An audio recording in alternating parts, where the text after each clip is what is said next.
জাতীয় রাজনীতিতে আবারও নতুন মাত্রা যোগ করল জাতীয় নাগরিক পার্টি এনসিপি।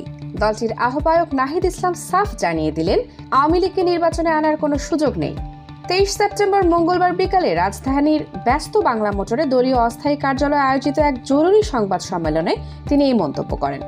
সংবাদ সম্মেলনের আয়োজন করা হয় নিউ ইয়র্কে দলের সদস্য সচিব আখতার হোসেনের উপর হামলার প্রতিবাদে। সেখানে বক্তব্য রাখতে গিয়ে নাহিদ ইসলাম বলেন, যদি বিএনপি আওয়ামী লীগকে পুনর্বাসনের রাজনীতি গ্রহণ করে থাকে তবে সেটি বিএনপির জন্য কাল হয়ে দাঁড়াবে।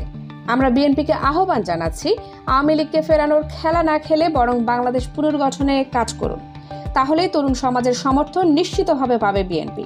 তিনি অভিযোগ করেন, একদিকে আওয়ামী লীগ এখনো নানাভাবে ষড়যন্ত্র আর সন্ত্রাসী কর্মকাণ্ড চালাচ্ছে, অন্যদিকে দেশের কিছু রাজনীতিবিদ তাদের আবার নির্বাচনে আনার ষড়যন্ত্র করছেন।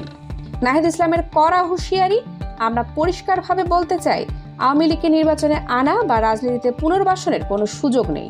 যারা এমন চেষ্টায় লিপ্ত হবে জনগণ তাদের বিরুদ্ধেই দাঁড়াবে আর তাদের রাজনীতি শেষ পর্যন্ত বিলীন হয়ে যাবে। তিনি আরও স্মরণ করিয়ে দেন গত জুলাইয়ের গণ অভ্যুত্থানের কথা, যেখানে দেশের ছাত্র জনতা রাস্তায় নেমে স্পষ্ট রায় দিয়েছে বাংলাদেশে আওয়ামী লীগ বা মুজিববাদীদের আর কোনো রাজনীতি চলবে না। তাদের অপকর্ম ও দুঃশাসনের বিচার অবশ্যই করতে হবে, জোর দিয়ে বলেন নাহিদ ইসলাম। এ সময় তিনি সব রাজনৈতিক দলকে ঐক্যবদ্ধ হওয়ার আহ্বান জানান। ফ্যাসিবাদ বিরোধী সব রাজনৈতিক শক্তিকে আওয়ামী লীগ ও মুজিব প্রশ্নে এক হতে হবে। বিচারের মাধ্যমে তাদের রাজনৈতিক ফয়সালা করতে হবে। পুনর্বাসনের ষড়যন্ত্র কিংবা দেশকে অস্থিতিশীল করার যে কোনো প্রচেষ্টাকে ঐক্যবদ্ধভাবে প্রতিহত করতে হবে।